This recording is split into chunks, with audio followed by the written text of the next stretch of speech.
Rain on the Roof by Coach Skinny. Children, today I'll be doing the explanation and poetic devices of this poem.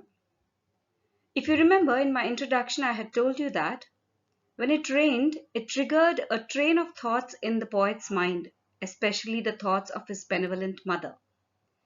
I think we all can relate with this, isn't it, children? Because this is the apt time for us to be doing this poem, and this beautiful season brings to mind so many beautiful thoughts. And even as I'm recording this video, it is pleasantly raining out. So I want you all to enjoy the explanation of the poem. So it would be nice if you take out your textbooks and open to page number 41 and keep your pencils ready and underline the words and the phrases and write down the explanation as I do it for you. All right? Stanza 1. When the humid shadows hover over all the starry spheres, and the melancholy darkness gently weeps in rainy tears, what a bliss to press the pillow of a cottage chamber bed and lie listening to the patter of the soft rain overhead. Now, children, you can see that I have highlighted some of the words and phrases here for you to understand better. Please underline them in your textbooks. Humid shadows is nothing but the dark clouds laden with rain or moisture. Hover is to float or hang in one place. Starry spheres is the star-lit sky, and melancholy is sad, and darkness is the night, and bliss is comfort or relaxation or joy. Cottage chamber is the bedroom in the cottage, and patter is the sound of the rain falling on the roof. Now let's check the first two lines. Here the poet says that when the dark shadows, that means the dark clouds, hover in the starlit spheres, it seems as if it is spreading the sky or the night with a kind of sadness. Now, is it the darkness or the night which is sad, or is it the poet feeling sad? Is it because it brings him some kind of memory? He's filled with some nostalgia? The night must have been beautiful till then, beautifully starlit. The sky was so beautiful, and suddenly dark clouds have gathered there and it is becoming kind of gloomy. So same thing happens with us when memories, dark memories fill our minds. We tend to become a little sad and pensive. What happens then? Then the melancholy darkness gently weeps in rainy tears. That means the darkness, which seems to be sad, weeps in rainy tears. Here you see, the poet is telling us that darkness seems to be crying. And what are the tears? The tears are nothing but the raindrops. He tells that at this time it is such a comfort or joy to be lying down on your cottage bed, pressing your head to the pillow, and then listen to the wonderful patter of the soft rain overhead. The falling rain might actually be reflecting the poet's sorrowful mood, and the raindrops look like tears falling softly from human eyes. It seems as if the sky joins him in shedding sad tears in solitude. He's all alone there. At this point, the only thing that can lift the cloud of sadness from the poet's heart and fill him with bliss is to curl up with a pillow in his cozy cottage bed. Well, now let's check the literary devices or poetic devices used in these lines. Now first let's check the rhyme scheme.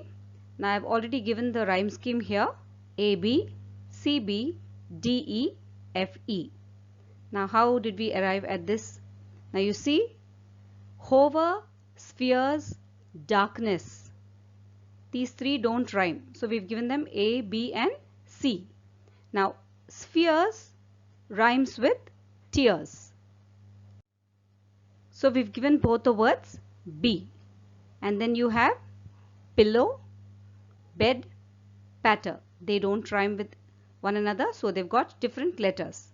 And then bed rhymes with over, head. So these two have got E as the letters with them. Okay, so the rhyme scheme is AB, CB, DE, FE.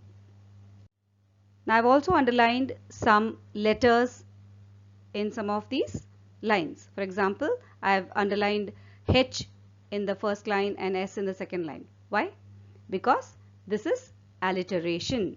In the first line you have the alliteration of H sound. Alliteration is the repetition of a consonant sound in adjacent words, nearby words. In the first line it is the repetition of the H sound. In the second line it is the repetition of the S sound, starry spheres. And then you have in the fifth line you have the P sound repeating in press and pillow, and then you have lion listening, the L sound. So you've got so many alliterations in this. I had already told you that this is a lyrical poem. The poet has used many alliterations. The other poetic device used here is personification. Now here darkness is personified. Now people can be sad. Melancholy is sad. People can be sad, but darkness cannot be sad. And here the poet tells the darkness, melancholy darkness, gently weeps. So darkness cannot weep, people weep. So here the poet has attributed human qualities to darkness. So darkness is personified. So darkness is personified. The other poetic device is onomatopoeia. Here the word patter is the sound made by the raindrops on the roof. So when a word is associated with a sound which it makes, then it is onomatopoeia. So the literary devices used here are rhyme scheme, then alliteration, personification, and onomatopoeia. We have another literary device used here, that is transferred epithet, which I shall be explaining to you in your online class. Now let's move on to stanza 2. Every tinkle on the shingles has an echo in the heart, and 1,000 dreamy fancies into busy being start, and 1,000 recollections weave their air threads into woof, as I listen to the patter of the rain upon the roof. Now here too you can see, children, I have highlighted some words. So let's quickly run through them. Now tinkle is a ringing sound. Now this too the poet is actually referring to the sound of the raindrops on his roof. Here he's talking about shingles. Shingles are those rectangular tiles which are used on the roof. So he's talking about the raindrops falling on the shingles of his roof, and it sounds like a tinkle. And then echo. Echo is a resound, and fancies is imaginations. You can say fanciful imaginations. And busy being is the poet who is very busy, and also it could be the poet's busy mind. And recollections are memories, and air threads are the dreams and imaginations, and woof is the threads which are woven across the loom, you know, like a fabric, like how threads are woven in a crisscross way and made into a fabric or a cloth, that is woof. In this stanza, the poet tells us how he feels when it rains, or rather when he hears the sound of the raindrops falling on his roof. In the first two lines, the poet tells us that every drop of rain that falls on the tiles of his roof, that is the shingles, that sound has an echo in his heart. That means every heartbeat of his echoes, and then 1,000 dreamy fancies into busy being start. That means when it starts raining and these raindrops fall on the shingles of the roof, and that sound which has an echo in his heart, when he hears that, then he starts getting fanciful imaginations. So many thousands of imaginations keep coming into his busy being. Now who is this busy being? This busy being is none other than the poet, or rather his busy mind, you can say. So though his mind is preoccupied and he's very busy, but when it starts raining, so many thoughts and fancies keep coming into his mind, and then 1,000 memories, recollections are memories, they weave their air threads into woof, like how air, how threads weave can be woven into fabric. In the same way, all his memories are woven into one great fabric of the memory of something very specific. He says, all this happens as I listen to the patter of the rain upon the roof. He recollects all these things as he listens to the patter of the rain upon his roof. As the poet lies dreamily tucked into bed with a soft pillow and listens to the sound of the soft and continuous falling rain, his memories come back to him. Countless strands of his imaginations appear before his eyes and are interwoven to form a colorful patchwork. Now let's check the literary devices used in this stanza. We begin with rhyme. In this stanza too we have the same rhyme scheme, A, B, C, B, D, E, F, E. How is it A, B, C? Because shingles, heart and fancies don't rhyme. Heart and start rhyme, so you have the same letter for them, that is B. Again, recollections, woof and patter don't rhyme, so D, E, F it is. And then you've got woof and roof rhyming, so I've given them E. So the rhyme is A, B, C, B, D, E, F, E. And then you have alliteration again. You can see busy being, alliteration of B sound. Weave and woof, alliteration of W sound. And then there and threads, you have alliteration of T sound. And then you have rain and roof, alliteration of R sound.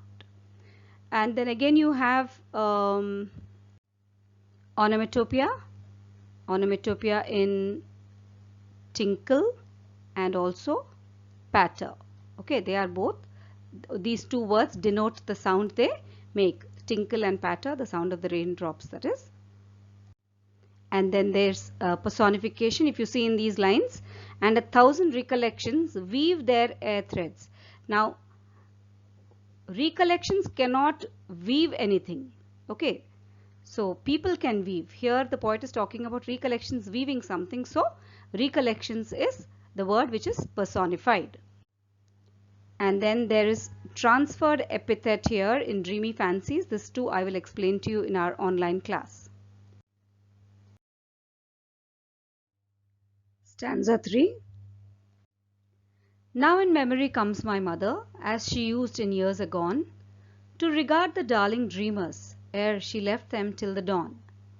Oh, I feel her fond look on me, as I list to this refrain, which is played upon the shingles by the patter of the rain. Now here, the highlighted words, agone is the years which have gone by, and darling dreamers are the poet and his siblings who were in bed dreaming. Ere is before, dawn, daybreak or early morning. List is listen, and refrain is the repeated part of a song or a poem. Here it refers to the sound of the rain falling on the roof. Now in the previous stanza we've read that 1,000 memories have woven their air threads into a concrete patchwork kind of a thing, a patchwork of memories. Now he tells us that in this memory, there is one particular memory which comes to him very strongly, and that is the memory of his mother, as she used to come when he was a child. She used to come and check on her children as they lay in bed. She used to come and bid them good night and check on them. She used to come and see if they were all right and tucked in properly before she left them till the daybreak. The poet reminisces how many years ago in his childhood, his mother used to gaze lovingly at the poet and his siblings while they peacefully slept wrapped in pleasant dreams. She would look adoringly at her beloved children before she left them there safely tucked in till the morning. He can still feel her gaze upon him as he lies in the bed and listens to the repetitive musical sound made by the raindrops on his tiled roof.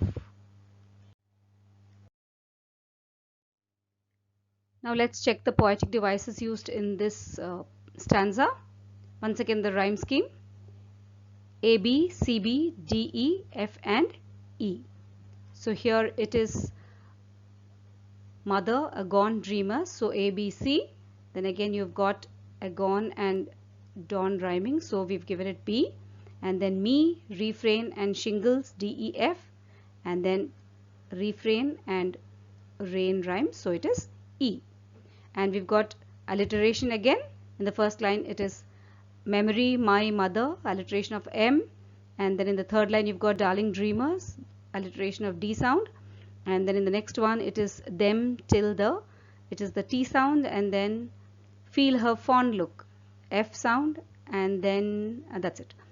So you also have onomatopoeia again. It is patter, okay, the sound which it denotes. So you've got onomatopoeia, alliteration. So I think with this we'll end the explanation of this poem. So read the poem once again, check on the words, the meanings, the poetic devices used, and try to understand as best as possible. And then we'll move on to the summary and theme in the next video. So children, with this we'll conclude and we'll meet in our next video with the summary, theme and message of Rain on the Roof by Coach Skinny. And until then, enjoy this beautiful season, enjoy the rain, and just try and recollect what do you like about the rain and what do you do when it rains or when it is steadily raining or heavily raining. So think of all these things and enjoy yourselves, but do take care of yourselves. Thank you and God bless.